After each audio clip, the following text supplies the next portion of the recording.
ধন্যবাদ সবাইকে। আজকের আরেকটি ছোট্ট ক্লাসে আজকে আমরা দুইটা ফ্রেজ নিয়ে আলোচনা করব। একটি হচ্ছে আমি লিখে রেখেছি এখানে বাই দ্য টাইম, আর একটি নিচে সেটা হলো জাস্ট ইন টাইম। এই দুইটার ব্যবহার খুবই সুন্দর, একটু সঙ্গে থাকুন।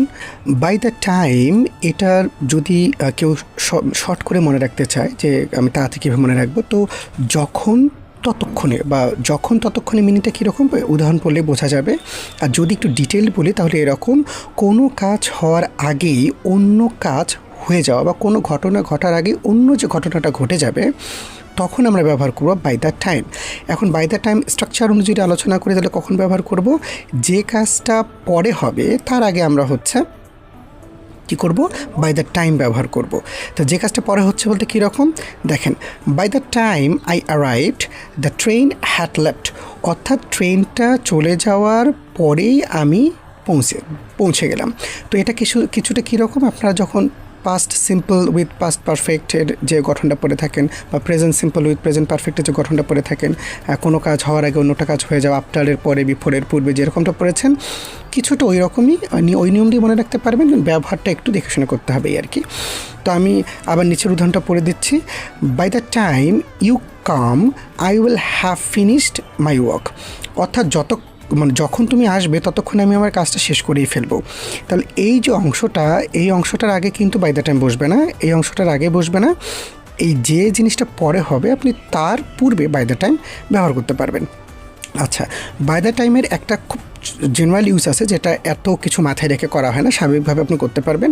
সেটা কীরকম, by the time we reached the stadium the match was already over.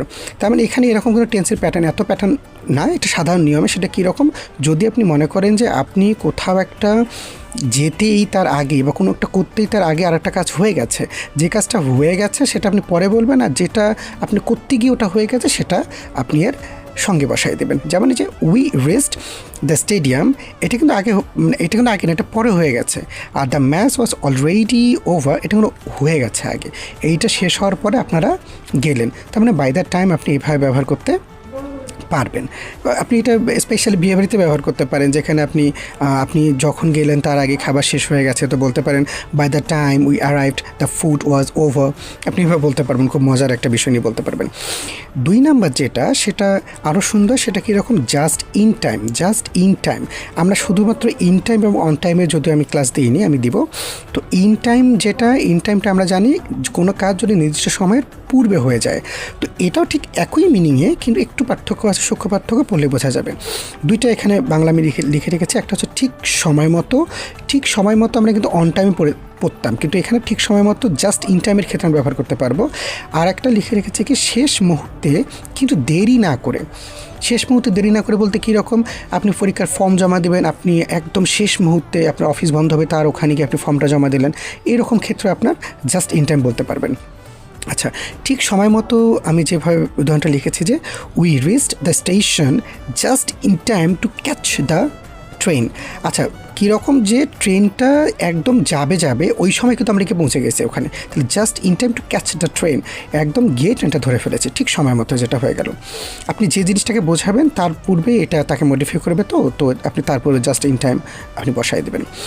আচ্ছা, শেষ মুহূর্তে বাঁচানো বা এড়ানো, যেটা আমি একটু আগে বলেছিলাম, কীরকম, he stopped the car just in time to avoid the accident, অর্থাৎ অ্যাক্সিডেন্ট বা কোনো কিছু হওয়ার আগে আপনি আচমকা যে আপনার গাড়ির স্টার্ট বন্ধ করে দিয়েছেন বা আপনি সেফ একটা জায়গায় গিয়েছেন, ঠিক এই জিনিসগুলো বোঝাতে আপনি এখানে জাস্ট ইন টাইম ব্যবহার করবেন।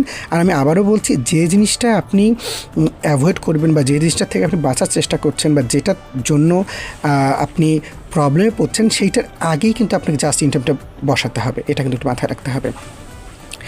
আচ্ছা, আর একটা হলো কোনো সুযোগ হাতছাড়া হওয়ার আগে কাজে লাগানো।